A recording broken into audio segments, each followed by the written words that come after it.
Are you using a virtual camera for Zoom so that you can add graphics, maybe like a title? And when you share something like a screen or more fine details, participants on the call can't actually see it clearly. This is a problem with the virtual cam, and today I'm going to explain why that happens and what you can actually do about it, because there are a few options for if you want to share slightly finer details or smaller items through Zoom. Now, if we have never met before, my name is Kat, and I help people to create professional and engaging online presentations. And as you may know, I am a big fan of the virtual camera. I love using it, and it really does stand out, especially if I'm running a workshop. I can share my screen and have things set up beside me, which I love. However, there were a couple of times where participants on the call said, I can't actually see all of the details you're sharing. For example, when I've been sharing a website, and on that website there was finer print, and someone took a picture and sent it to me because on my end it actually looked clear, but for them on the other side of the Zoom call it wasn't. Now, why is this happening? Well, Zoom is set up to try to conserve bandwidth. Now, if you are just on a Zoom call with one other person, Zoom defaults to a high definition 720 image. So that's the resolution they're using. But as soon as a third person joins on, then it switches to standard 720. So it reduces the resolution. If you are someone who has an education plan, enterprise plan, or your business, you can actually have a special request, say for a special event, to have high definition 1080, but that is an exception to the rule. Most of the time, the picture that you see in Zoom, so kind of the talking heads, those are coming through at 720, and it's HD if it's two people, and it's standard if it's more. And in most of these cases, you have more people on the call, which means that if you put something on your screen that's a little bit smaller through the virtual camera, people won't necessarily be able to see it. Now, when it comes to screen sharing actually comes through at a higher resolution. That's why when somebody shares their screen, let's say an Excel spreadsheet or a website where there's finer print, you can actually see what that person can see on their screen because it's keeping that native resolution of the person who is sharing their screen. So this will factor into some of your options. Now, what are some of the things you can do? And I will show you some pictures. I tried to set it up so I could show you a live Zoom call, but it gets all sorts of weird inception stuff, so I'm not going to do that, but I will walk you through your options.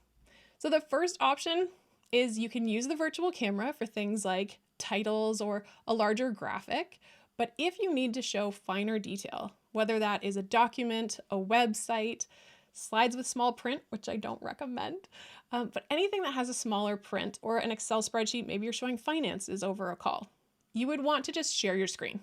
So that's your first option. Use the virtual camera for things like your title, your agenda, your name, but then switch to screen sharing when it comes to those finer things. So that's option one. The next option is that you can improve the quality of the output by going into your Zoom settings and enabling Group HD. Now, this is only for licensed plans. So if you have a free Zoom account, it's not going to work. You need at least a pro account, but you can go and you can enable this setting. So I have now enabled this setting, but you have to be cautious because of bandwidth. So you need to make sure that your upload speeds can handle doing the Group HD. But what this does is it makes sure that you are using HD with a group instead of it defaulting to standard. So this will help you to have a slightly better image, but it's not perfect, and you'll see an example. A third option, which is specific to those of you who are using Ecamm Live, which is the software that I use and I love. And if you are using Ecamm Live and you have the Pro plan, which is what you need for the virtual camera, then it enables you to turn on what's called the sharing window. Because the folks at Ecamm are aware that the resolution is not the best when you're just sharing through your speaker window or your little speaker view. So what they have done is enabled it so that you can actually select that. Now I will show this. Actually, let's show this right now. So I'm going to switch my live demo view so you can actually see my desktop right now. So when I have Ecamm open, which is running currently, this is how I am filming this. When I click on output, there is the sharing window, and you can make sure this is turned on. So I have this turned on. And when it is on and you have a Zoom call going, which I just happen to have, then you go to share screen, and then you will see Ecamm Live sharing window is one of your options. So you can actually select this and hit share, and everyone will see what is on your Ecamm Live output. So it's really like you are sending your virtual camera directly through the screen share. Okay, I'm gonna turn that off for a moment. So that is the sharing window, and that is definitely an option, and you'll see what it looks like in a moment. And then the fourth option that you have is that you can actually share your production. When I say production, I mean everything you see on the screen here, everything you would have in Ecamm or OBS or vMix. You share that to another monitor, and then you share the monitor. So let's go back into the live demo mode. So up here under output, under video monitor, you can go and toggle and pick one of these. Now, right now, I already have my Ecamm feed going to my teleprompter monitor. So I actually do have 2 additional monitors. I have my regular second monitor, and then I have my teleprompter monitor. So right now, I have it output here. So when I go to share my screen through Zoom, I can actually pick desktop 2, which is my teleprompter monitor. So if I select that and then I share it, everyone will see exactly what is in my Ecamm window. If you are using OBS, then you also have the option to do this. You would right click on your preview window, and then you would say full screen preview, and then pick the monitor that you want to display it. And then vMix, I can't remember what it's called because I don't have vMix, but there is an option for you to share that output to a second monitor. And then when you're sharing that second monitor, it is a better resolution. So let's actually see. So what I did right before I recorded this is I set up a Zoom call, and I set up my virtual camera to look like this, meaning I was feeding this directly into Zoom. So what does it look like for the other person on the call? And I made sure there were 3 of me on this call. So if we take a look at this picture, this is a screenshot where you can see my virtual camera. Now remember, I have Group HD turned on, meaning it is 720 HD, so a little bit better than the default. However, it is a little bit blurry. Now this print is actually a decent size, so I don't have to worry too much about it, but when you look at this compared to this, it does lose its quality. There is a little bit of degradation going on with this. So the next screenshot I took was using Ecamm's sharing window. So I shared the sharing window, and this is what it looked like. Now remember, I'm sharing a window. So now this is on my MacBook, because I was viewing the speaker, I see the screen share, but I also see the speaker window, which is set up the same way because of the virtual camera. So sometimes I recommend actually turning off your camera and just share the sharing window. So everything that they will see is directly from your production.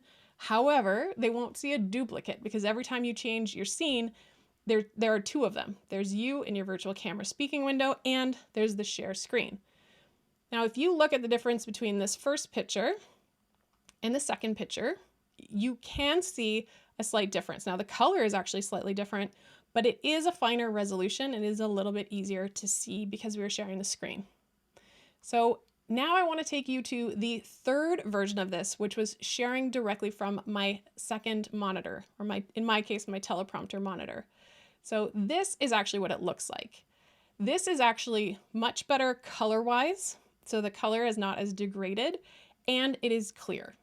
So if we take a look, this is the sharing window, and this is sharing from my monitor. And I find this is actually a pretty big difference. If we go back to the very first one, this is just using the virtual camera. So if you have larger print, you can use the virtual camera and you don't have to share your screen, but the sharing window is a little bit easier to read, and this final one of sharing a second monitor is a really good option. So I really wanted to show you those different examples of what you can do. The other added benefit when you are sharing your screen is that you don't have to tell people, hey, put me on speaker view. I'm going to be sharing my slides from my speaking window, because that's something you have to do. Maybe you have to be pinned and people could just stay in gallery view and you could be this really tiny window on your Zoom call. When you share a screen, it does take over people's screens and it kind of forces them to pay attention to you speaking. But as I mentioned, I do recommend turning off your camera while you are sharing your virtual camera through another method, because then you have that little duplicate. And people can turn you off, but most people just stick with the default. So the highest resolution, and the one that I have been using for sharing slides and presentation where I really want it to be put together, is I will send this to a second monitor and I'll share that second monitor with the Zoom call. That is where you get the highest resolution. You do get the added benefit that people are going to pay attention to you, and you have that higher resolution. And remember, you can always stop the screen share and just come back to your regular image and have a conversation. You don't have to stay there the whole time. I hope that this is helpful information, and as always, if you like it, I would encourage you to like this video and subscribe to the channel to get more information on how you can create more professional and engaging online presentations.